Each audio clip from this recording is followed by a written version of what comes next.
clock has started ticking. Good afternoon, everybody. Are you well? Quick straw poll. Put your hand up if you believe that health and wellness is not important.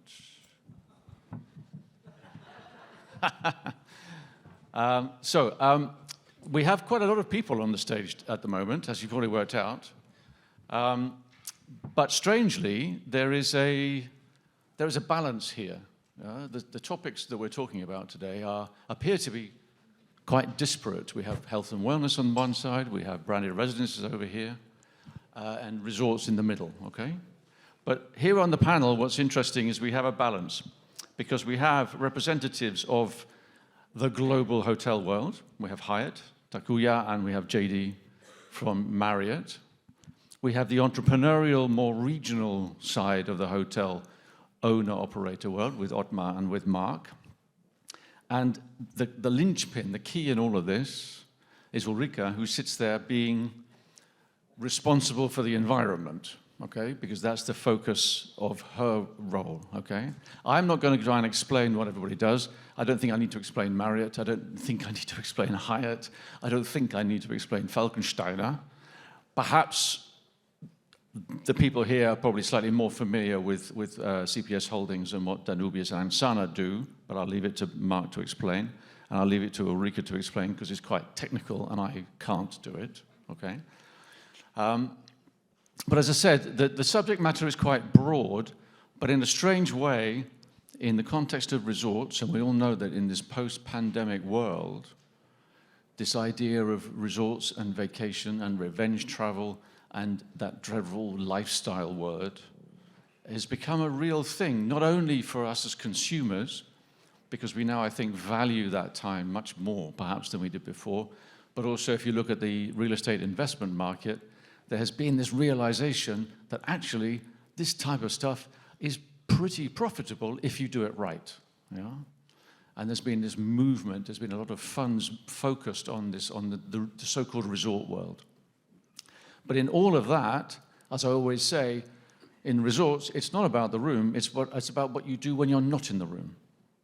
And this is where the health and wellness aspect, which is a huge global industry and has many, many components to it, is such an important factor in not only designing new resorts, but also in adapting existing properties to the new world, this new world that we're all living in.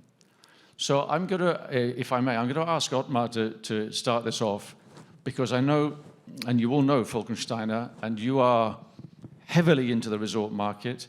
You're also heavily into the branded residential market, which is very interesting because you're not just thinking about doing it, you're actually doing it. And I think it would be good if you could share with everybody your view on this and where it's going. Where is your business going? But specifically talking about those the health and wellness aspects and this branded residence lifestyle shift. Yeah? From your perspective, it would be good to start off with that. Okay, thank you very much. Hello to everybody. Thank you for the invitation. Yes, let's say, if I read here the resort is booming, let's see what's happened in the next years. But it's true that I think resort was always running well in the last years, but maybe the international money and the international operator was not focusing on that like, let's say, it's happening now. Yes, and a certain kind also, COVID was a certain kind of game changer, especially if you are talking about branded residences. Like, you know, our first project in this residential market was now 15 years ago in Porto Scala in Croatia. And if I see what was happening the last 15 years, so there was quite changing something, but what was the most game changer was now that COVID changed also the communication, and this so-called nice word life balance changed also, that people, let's say, they're not anymore working from the home, from the office side, from Monday to Friday. People are moving more, and people have also, let's say, other opportunities to work, and this helps a lot also that the using of your second home gets another value like years ago. We see this especially that people are ready to spend more money for a square meter if they have the opportunity to buy an apartment or villa in a managed resort where they can use also the facilities.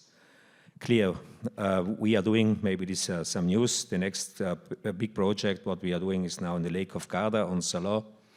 There we start, if we got the license and everything is going in the right direction with our latest baby. It's a 5-star hotel with 100 keys and 170 keys for apartments, a total volume, sales volume of 140 million euros, average square meter price 7,000 to 8,000 euros, what we want to get for the so-called premium living by Falkensteiner. 2 minutes coming back, what we saw also is that, yes, resort is booming, but the expectation of the customer is also growing. Let's say the expectation in infrastructure, the expectation if in, let's say, in what he's getting, like you mentioned before, is really exactly what you said. People are not interested in the rooms, people are interested what's out of the room, what's happened there, and people are trying to get more and more experience. And I think that also here we have to understand what will be happening in the middle, what will be happening in this middle of this, let's say, the cake, what are these customers, they are existing in the future, or where is this part of the world going? We saw that also in the fashion and so on, that the top is running well, and now we have to understand what will be happening in the middle. Thank you, thank you. So Mark, you are not in the branded residence field. I think that's fair to say. Not yet. Not yet. Okay, well that's good. So what's stopping you then? Time and money. Time and money. I think I have been involved in, as I say, in a prior life with branded residences, and I would concur that they do drive a significant premium. I think when we look at, say, one of our brands, Ensana, at some point in the future, the ability to develop branded residences to cater to perhaps senior living is something that would be a niche market that we could well be interested in. So then, is it driven by a desire to satisfy a segment of customers, or just as a real estate play? This is what appeals most. It's not about the real estate play, it's about the customer demand, that what you're trying to do, whether our typical resort hotels or our city centre hotels or our health spa hotels, it's about delivering a service for a customer demand that they're seeking. The real estate it's a mechanism to deliver that service. So if you could just explain, help everybody here understand the difference between Ensana and Danubius, and explain what it is you do. I work for CP Holdings, and we own and operate 45 properties across predominantly Central Europe under 2 brands, well, actually slightly more than 2 brands, and I'll come on to that. The first one is Danubius, headquartered out of Budapest, that operates our city centre and resorts properties. And then Ensana, which is headquartered out of Prague, which operates our medical health spa hotels across 4 or 5 countries. We also operate a couple of franchises, one for Hilton and one for Radisson as well. So we are, we're all things to all people in some ways. You know, we choose an operating model that suits a particular asset or a particular city or a particular location at that time. So JD, then, because we had a conversation before, we had a retreat. We were very lucky. We were away for 3 days on a retreat talking about this session beforehand, which I recommend to everybody. I didn't get the invite. Planning is everything, they say, don't they? But we did have a brief conversation, and you were talking about the reality of an organization like Marriott, which has got this big global footprint, but the fact that health and wellness is a recognized need. But how do you deal with that? How do you deliver that? Because it must be a challenge across global geographies. Yeah, look, I think with Marriott, clearly everyone's familiar with the brands. The health and wellness component is critical. We do that as part of our operation through spas, through F&B, etc. I think on the branded residential space, which I look after and my team looks after for Europe, Middle East, and Africa, there's a lot of different terminology for branded residences. There's sale and leaseback, condo hotel, serviced apartments, etc. Branded resi is technically a residential asset class. It's develop and sell. We enter into a license agreement as Marriott under one of our luxury or premium brands. So the 15 of the 30, half the portfolio basically, because we believe these brands add value to developers, drive higher prices because of the recognition that comes from the brand, as well as help these projects sell out faster. So we focus on branded residences, and that's different from our Marriott Executive Apartments, Residence Inn by Marriott, and Element brands, which are extended stay. Globally, we've got 225 projects in the portfolio. We have 120 open operating, plus another 105 that are in the pipeline. Like I said, 15 premium and luxury brands, including Ritz-Carlton, St. Regis, Edition, W. Our focus is on working with developers to help them market and sell the residences. And then when the project's open, we operate on a long-term basis. So that's fundamentally the branded resi model that I'll look at it from that point of view here. So, answer my question, which you carefully avoided there. I noticed that. But no, it's the thing, though, isn't it? I mean, is it something that you have to deal with? Yeah, look, on the health and wellness piece, I think, and I think everyone knows this, I think it's very apparent during COVID. We've seen... I was going to interrupt. Oh, sorry. Because if I may, there's 200 people in this room. If you asked every single one of them, what's the definition of wellness, you get 200 different answers. Yeah. Right? And I think this is a fundamental problem that we have in our business. We talk about health and wellness, but surely wellness is part of health. And I think, I look to our American friends, if there's any in the room, and they've taken the word wellness and they will monetize it. Right? So if it moves, stick wellness on it, stick a premium on it, and sell it. Mm-hmm. And I think as an industry, we're going to have some difficulties down the track when people come back and kind of go, well, did I actually get value for what I get? Did I feel well? Where's that value for money? Where's my promise that you offered to me? No, that's a very valid point. Takuya, sorry, apologies, I always get your name wrong. What's interesting from a hotel operator point of view is that it seems to me that there's an increasing level of specialism that is required in many aspects of this business, such that, and we've seen this with F&B, for example. Hotel F&B has become a real thing now. It's become almost a demand generator for hotel rooms. But from a hotelier's point of view, how comfortable are you in delivering all of that, and how much do you need the help of specialists? I think traditionally we have been rather shy about going to leisure or resort, especially in this part of the world. I mean, we're not talking about Asia where the climate is conducive because the seasonality and other factors. And also, our business model, our strength was to deliver booking to cities in gateway cities. That was where we felt confident. Our operators are very nervous about going into resorts. So that's why we don't see, we don't do much. Things changed, let's say, with Hyatt when the company acquired Miraval in 2017. That's when we bought the company and the business model, which was very, very super specific wellness brand.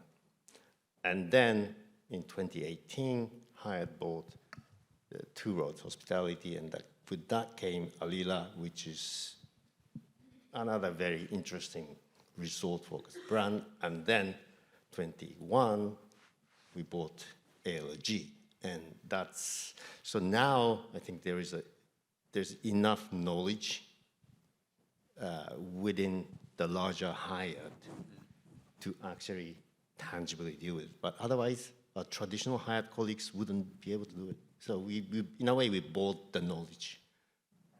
And that's, that has been an interest. Okay, so to my point, you needed the specialists, so you bought the specialists. I mean, it's like, you can't ask, let's take a full-service general manager, who's only experienced in Paris. You can't put that guy into run, select service in a secondary city. It's the same, similar thing. You have to be have a specific skill set and knowledge.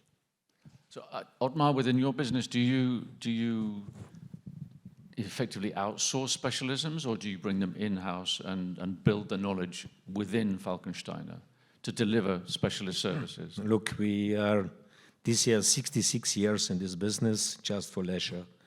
We started 25 years ago to go to city, and after 20 years, let's say 10 years ago, we understood that we have nothing lost in the city. So that's, I think it's a clear answer. If you are a global player like the 4 big brands, they are then clear, then you have space for going also in this part of the world. But I think what's special, because we are sitting here in the DACH market, I think that where the business in the leisure is driven by strong families, it's getting difficult for international brands. But where is a lack, where are no families, take Croatia. Croatia has another history. It was 60, 70 years was this old tourism conglomerate in the cities. There is no tradition for, let's say, for families who drives forward this business. There is space also for international companies. But give me some really successful examples here in Austria in the leisure market. There are not 10. And that, I think, is also a clear answer and on this side. So I think on where is international market, or where are especially places, for example, in Italy, there are some locations where an international brand is running well, like Sardinia. But there are some places where you need more local market, and that's not then the market for international companies. So I'd like to bring you in now, Ulrike, because firstly, I would like you to explain to everybody what it is you do, because I don't think I can, because it's inevitable. We can't avoid talking about ESG. The last panel talked about ESG, and I'm sure the next panel will as well. But I think that we're all trying to come to terms with what it really means. And from my point of view, what is happening is that it's it's increasingly becoming a financial issue. It is not just about trying to save the planet, because I think we decided on that some time ago now. But now it's becoming a truly commercial issue, and we have all to deal with it. So I think it would be interesting to hear your point of view, because it affects everybody. There's nobody who is not affected by it. Yeah, thanks for inviting me to be part of the panel and to bring in the sustainability perspective. And first of all, so I'm an entrepreneur active in construction on one hand and environmental technology, and we provide solutions to actually tackle the climate change. And I'm active in sustainability since more than 30 years now. And I think it is very important, and especially the hospitality sector plays a very important role in this. And when we talk about resorts, we have heard from, I think all of you said, that it's also the surrounding, not only the hotel or the resort, it is the surrounding which is so important. And there you need actually clean environment. And you also have a lot of energy and water consumption. So this is also a part where you can create a win-win situation if you reduce the consumption and still have comfort for the guests. But it's also to implement renewable energy. And I'm also active in the Sustainable Hospitality Alliance, where we concentrate and develop the path to net positive hospitality. So this means that hospitality gives back more than it uses. And this is really a chance which the hospitality sector can take. And so I think it is very important that sustainability plays a more important role also in the discussion.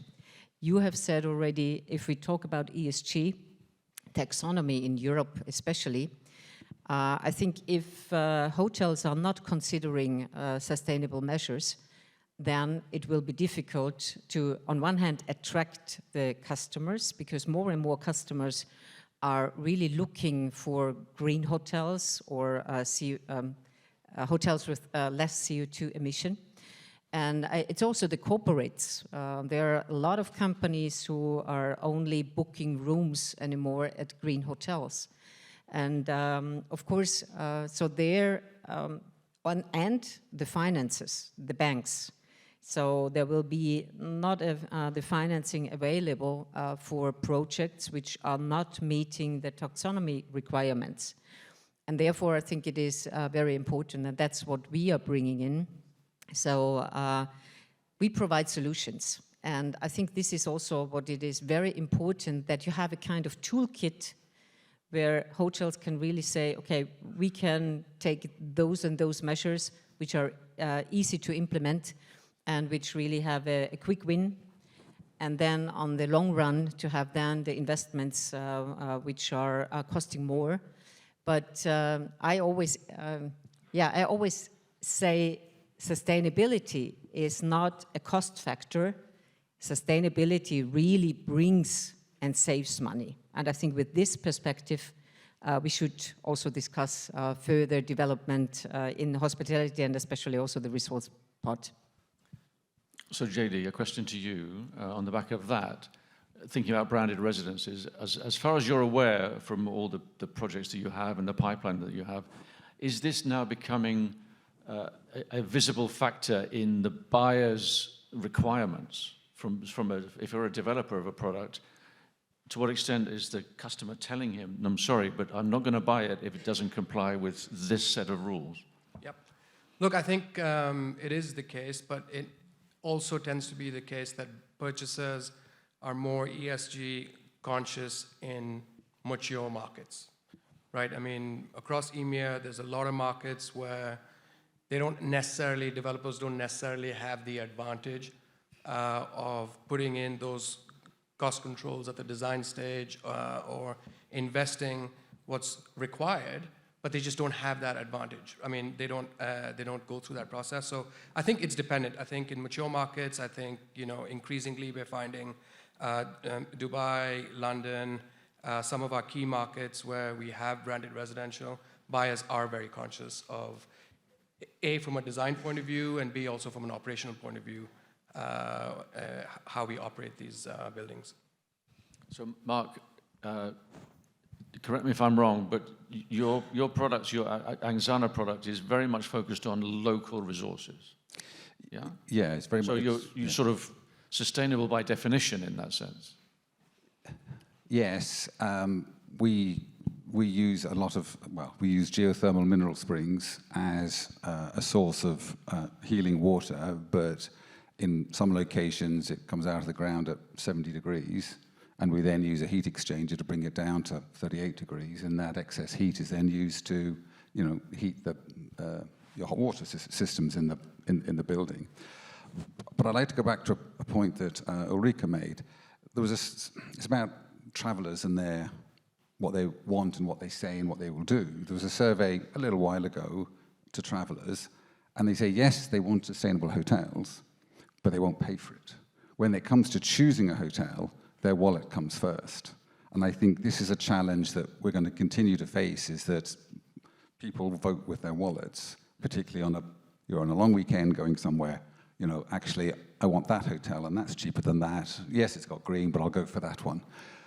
Sure, there are travelers out there who specifically will choose green hotels, but I still think there's a vast majority of the traveling public that don't. But isn't that just a question of time now? But when we're also cynical. We're also cynical. Well, no, but if you want in to 20 years' time. But if you want to talk about hotels and sustainability, okay, maybe Vienna's a little different, but how many people flew to this conference? And how many people fly to Budapest? How many people fly to London? So that's a whole different debate, which is the whole business is not sustainable. It's not, because we're all part of that industry. Yeah. But just, may I interrupt you? Why is it that green hotels has to be more expensive? I don't think so. So I really think if you do investments very well, and you can be cheaper than on a regular basis. So I agree with you. Yes, if you can do that, but it's that willingness of the customer to say, I'll pay a little extra, but they won't. So if you can design in, then absolutely. So for existing product, Otmar, the question to you: for existing, have you embarked upon a specific campaign in order to comply with the legislation that's coming down the track, or are you already up to date with that? Is it a capex issue for Volkswagen? No, let's say we have made a recheck of our portfolio where we are, and I think we should always talk about two things. First of all is, let's say, the concrete. So let's say that's the real estate part, and the other side is the operational part. And we made, let's say, we checked them with Trace and Sommer and with Considerate. Maybe you know Considerate is running since 20 years for the sustainability, for the operational part. And let's say, and we saw that we are not on a bad level. So the project what we have done 20 years ago was not on this level like the last project what we have done. We are more or less on from 100 points or 90 points. Maybe I want to add also that where the country where I'm from South Tyrol, we worked since 20 years with Klimahaus standard. It's, I don't know, in German, Klimahaus standard is a high standard, and that's, let's say, it's nothing new for us. But I think following this, I think that this had nothing to do with more costs. I agree totally what Ulrike is saying. It's a question of mentality. But I'm a little bit worried now that the bureaucracy is killing us, okay? And the costs around checks and here and balance that and so on, okay? That's like always, okay? If a new balance sheet rules, they kills you. But in general, the costs by themselves, you have also opportunities to reduce costs because the customers finally getting now this COVID crisis, and especially, let's forget COVID now, but the energy crisis helps our industry a lot because people knows that we have to get savings because in their own what is happening at home will be happening in the hospitality, in the leisure part. So this quality what I have at home, the minimum what I want to have at my of my holidays. And people started also to let's say to save energy at their home or less towels and so on, because also not just it because they need it for the quality, also for behavior wise. And I think this is also in our hospitality part now the opportunities, and we checked also that if something is nothing costs, then you don't look on savings. Now if everything is getting more costs, what was happening in our industry? We are making clear programs where we can save saunas instead of 12 hours, it's enough 10 hours. No claims from the customers, fine. And there are many, let's say, many examples. And what I can tell you, we was able to get energy savings since last July, August, because if you have started with the standard, so around 10 to 20% with no claims of the customer. And that's a lot of money. I think it's an interesting point, this behavioral issue, in the sense that as individuals, our behavior is changing. That's the most important thing. If somebody books you, sorry to interrupt you, if somebody in our Schloss Hotel Felden, 5-star luxury hotels, you cannot tell the customer you can use just 2 towels, and if the third use the third towels, or you have to pay, you don't get it anymore. Come on, it's not working. Or there is the understanding from the customers, then it's possible to do. If there is no understanding from the customers, you have to deliver. Yeah, well, I don't know about you, but at home, I don't leave the towels on the floor. Do you leave the towels on the floor at home? I don't do that. But apparently in hotels, we're invited to, aren't we? I think the people's behavior in hotel rooms is somehow different from their behavior at home, which is the interesting link with branded residence, because if you're living in a residential style property, your behavior may change to become more like being at home, because a lot of your developers are going to be promoting a home away from home. I mean, it's one of the big things that they promote. But I think, for example, okay, and in the evening, okay, to make the second time the room, okay, we don't do it anymore. The customer is coming, we ask the customer if he wants that we clean the room in the evening, yes or no. Should I tell you how many? 90.99% of the people don't want it anymore. That's easy. You can ask the I'd customer. I'd like some of your guests. My colleagues in the room will tell you about some of our guests that when you turn the central heating down by 1 or 2 degrees, they're straight down to reception complaining that the 24 degrees that they expect Sorry. is now at 22. And you're like, going, That's- for the love of no. God, 22 is the sauna. I don't want to tell you that's everything too easy. The same we have, for example, we have done on the temperature of the pool water. If there you have not a minimum temperature, what's the expectation, you have claims. You have to find out where you get claims and where you don't get claims. That's the way. Yeah, And there- believe me, there are, in family, especially in family hotels, there are the young kids, they drive the parents to say why you need this and why you need, this is not sustainable. Believe me this. Yeah, and there is, of course, also technology, which makes it easy to save on one hand, and does not mean any reduction on the comfort of the guests. So I think this is also what we have to take into as you say, consideration. the challenge, the technology challenge is in fact to make it not a decision, it's just going to happen anyway.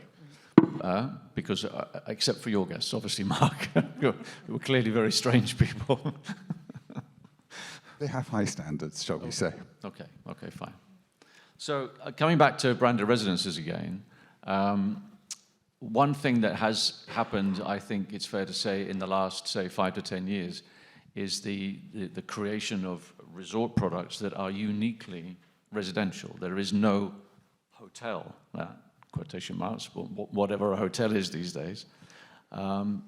Is that a reality? Is that something that you're getting demand from developers who are looking for hire as an operator to say, I don't want a hotel, I don't want 20 square meter rooms, I want all villas or apartments or whatever? I do my best to stay away from branded residences. And as a company, we still see branded residences as an addition to a hotel. So I would only do branded residences if the hotel bid is attractive enough, because it's a painful exercise, right? And costly. there's no recurring fee income stream because you sell like the residences once, that's it, it's done. There's no recurring income. And no matter how you structure it, right? You potentially end up with 100 different owners with different claims. And we are the ones who are stuck there. We can't pretend we don't exist. So dealing with this idea is not great. And second, you have There are risks. Yes, there are risks. You can have all these rules. You can't do barbecue on your balcony. But if Ivan Ivanovich wants to do a barbecue, that will happen. So Okay, so I mean, it's a real thing, isn't it? I mean, but how do you deal with it? Look, I think Barbecues on the balcony. Takuya's point is important, right? So when you look at, I mean, a lot of branded companies, I mean, Accor and Marriott and you guys, a lot of companies are doing it. We've been doing it for 25, 30 years with Ritz-Carlton as the original. There are two models. One is mixed use, which is branded resi, sold alongside a hotel. Could be urban, could be resort, etc. The more and more, at least for us, for example, if you look at our entire portfolio, 20% of our operating hotels are standalone, meaning no hotel component. If you look at our pipeline, it's almost 50% of our pipeline is standalone, which does not have a hotel component. And to your point, I mean, legally, there's a lot of issues. It is painful. This leads to a lot of hair loss and long, stressful nights. But I think it's super lucrative. For Marriott, it's a $150 million a year business, right? So royalty fees on the front end, ongoing management fees, which can be pretty lucrative on annual recurring fees. But I think from a resort point of view, it's difficult to do standalone because you need a hotel component in order to operate a rental program. Because if it's standalone, we don't operate a rental program, right? So you could have 200 villas, the villas are sold off, we run the common areas, we provide the services, but if buyers want the ability to take part in a rental program, they're on their own.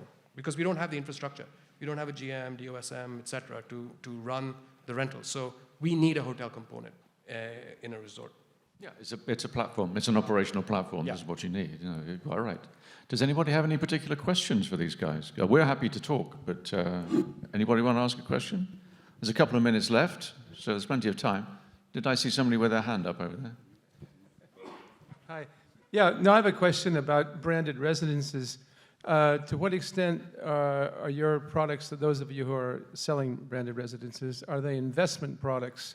In other words, where the use of the owner is limited in terms of certain number of days or weeks per year? And are you advertising a particular return on investment to the buyers of these units? We'll let Otmar answer that one. No, I think that in general there are existing different models, but I think for long term it's just existing a serious model, and that means that somebody is buying freehold and he has no long-term lease component, because then you have a lot of headache. What will be happening with future investments and so on. So in general, yes, it's a complicated story, this with residential, because there are different urbanistic laws in all countries. There are different expectations, but I think that's a business, and I think Marriott is doing really great. You have also the Marriott Vacation Club. It's doing, it was time-sharing times, that was called time-sharing, that this word is not existing anymore. But I have another wish to add, because I have a little bit of a problem with the resort boom. What's written here? I think what we have to talk that to do investments in leisure is much more expensive than leisure hotels than to do investments in city hotels. And especially now with, let's say, with the prices in the construction side going up by 20 to 25%, and the lower, and the higher, not lower, and the higher interest rates, it is very, very difficult that you get the yield back in this business. And that's, let's say, that's the key also for the next years. And I think you get the key, you have an opportunity to get the yield back if you go really on the premium product, because you need you need minimum 100,000 euros revenue per key, maybe better 150,000. If you talk about 60, 70, 80,000 per key, you don't make money anymore. And that's, I think we should add today also, that it's not just booming, it's also, let's say, a huge point on this side, and the last 12 months changed a lot. And therefore, yes, you need sometimes also the branded residences to increase the yield with this combination of investment. Indeed, no, I mean, as the basic golden rule is that if you build it too expensively, then basically you've started from a negative, and it's very hard to recover from that. I can tell you our last project that we talk about figures also is our 5-star hotel, 123 keys in Montafon, and I'm very open with you, just that you know where you go. That the land, if you have to pay for land, forget it. Then it's, let's say, the yield. Then there are some really, really extra special location. We paid for the land 1.5 million. In total investment was nearly 50 million euros, 50. If you don't make 120 to 130,000 euros revenue, you don't make the IRR, what you need. Mm-hmm. Indeed, well, thank you very much, everybody. We have run out of time, so apologies. Please come and speak to the guests whenever you want to. Thank you.